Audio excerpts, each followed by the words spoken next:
राधे राधे प्यारे भक्तों, जय श्री हरि, जय माँ लक्ष्मी। प्यारे भक्तों, आज हम लोग सुनेंगे उत्पन्ना एकादशी व्रत कथा। पिछले जन्म के सभी पापों से छुटकारा दिलाता है उत्पन्ना एकादशी व्रत कथा। प्यारे भक्तों, कहा जाता है कि आप जो भी व्रत रखें उस व्रत की कथा अवश्य सुने। बिना कथा सुने व्रत अधूरी मानी जाती है। तो चलिए आज हम लोग सुनेंगे उत्पन्ना एकादशी व्रत कथा। धर्मराज युधिष्ठिर कहने लगे कि हे भगवान, मैंने कार्तिक शुक्ल एकादशी अर्थात प्रबोधनी एकादशी का विस्तार वर्णन सुना। अब आप कृपा करके मुझे मार्गशीर्ष माह के कृष्ण पक्ष की एकादशी के विषय में भी बतलाइए।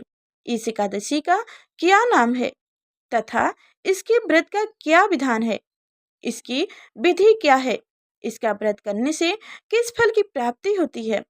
कृपया यह सब विधि पूर्वक कहिए। तब जाके भगवान श्री कृष्ण ने बोले, मार्गशीर्ष माह के कृष्ण पक्ष में आने वाली इस एकादशी को उत्पन्ना एकादशी कहा जाता है। यह व्रत शंख द्वारा तीर्थ में स्नान करके भगवान के दर्शन करने से जो फल प्राप्त होता है उसके बराबर पुण्य मिलता है।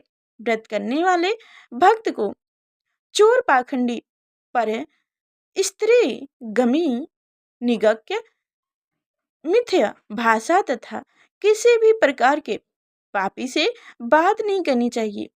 इसका महात्म्य मैं तुमसे कहता हूँ, ध्यान पूर्वक सुनो। भगवान कृष्ण ने युधिष्ठिर से कहा कि मैं उत्पन्ना एकादशी व्रत कथा तुमको सुनाती हूँ, ध्यान पूर्वक सुनो।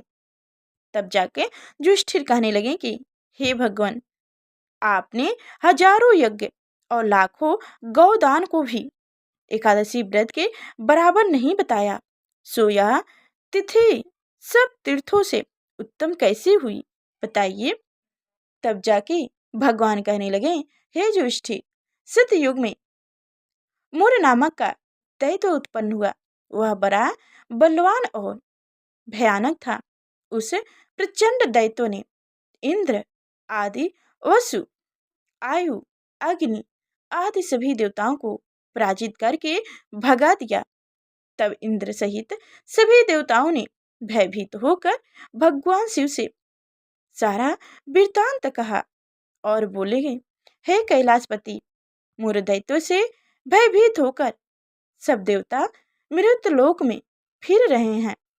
तब भगवान शिव ने कहा, हे देवताओं, तीनों लोकों के स्वामी, भक्तों के दुख का नाश करने वाले भगवान विष्णु की शरण में जाओ, वो ही तुम्हारे दुखों को दूर कर सकते हैं।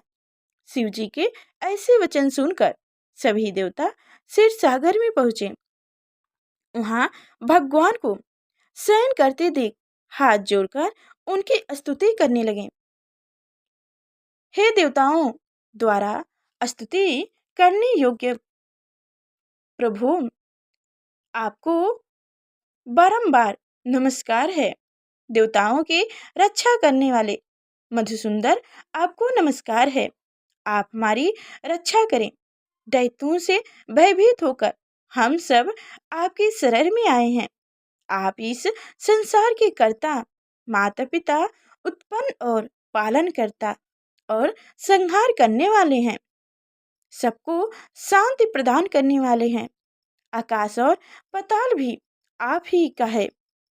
सबको पितामह ब्रह्मा, सूर्य, चंद्रमा, अग्नि, सामग्री, होम, आहुति, मंत्र, तंत्र, जप, यम, मन, जय मन, यज्ञ, कर्म, कर्ता, भक्तों भी आप ही हैं। आप सर्वव्याप हैं। आपके सिवा तीनों लोकों में चर तथा अचर कुछ भी नहीं है।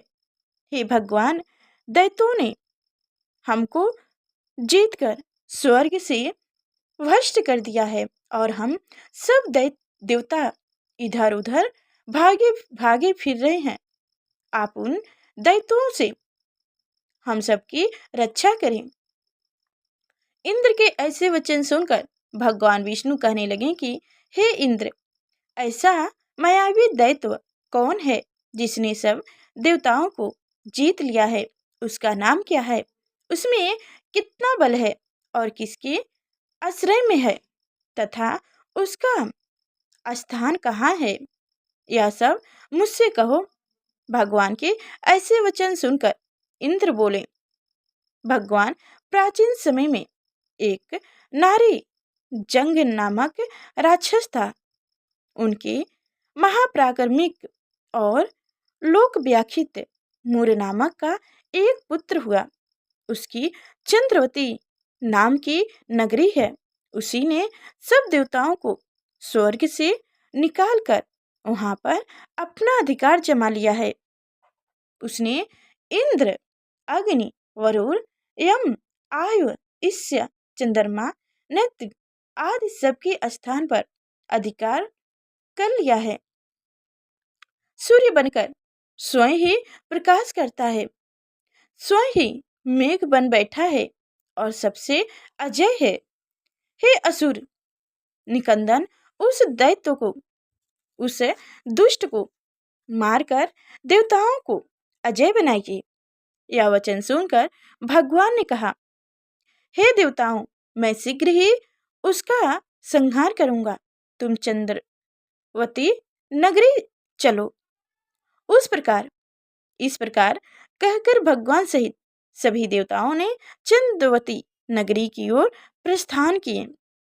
उस समय जब दैत्य मूल सेना सहित युद्ध भूमि में गरज रहा था, उसकी भयानक गर्जन सुनकर सभी देवता भय के मारे चारों दिशाओं में भागने लगे।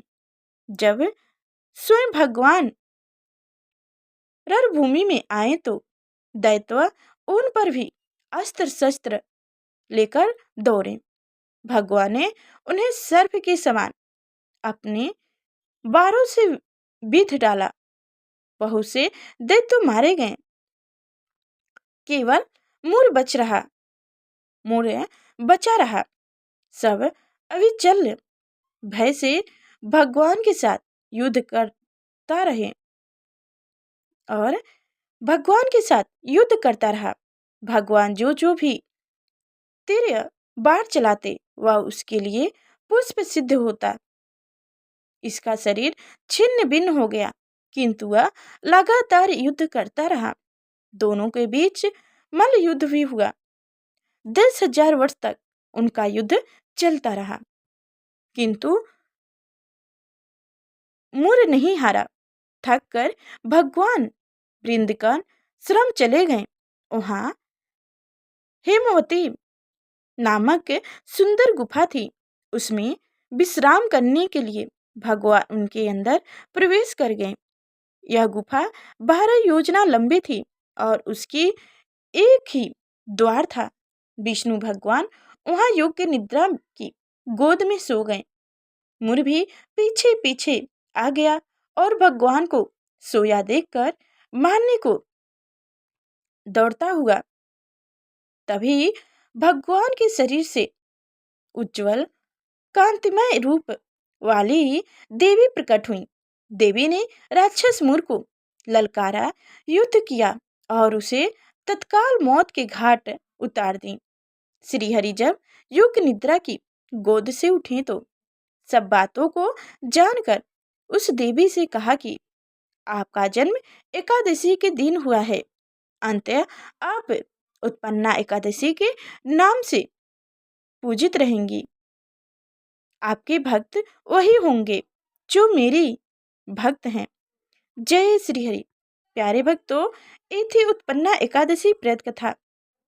अगर आपको यह कथा पसंद है तो कृपया शेयर, लाइक एवं कमेंट जरूर करें और चैनल को सब्सक्राइब करके बेल आइकन की घंटी दबा दें, ताकि आगे जो मैं इसी व्रत कथा लेकर आऊं तो सबसे पहले आप तक नोटिफिकेशन पहुंचे, जो मेरी कथा को आप समय से सुन सकें।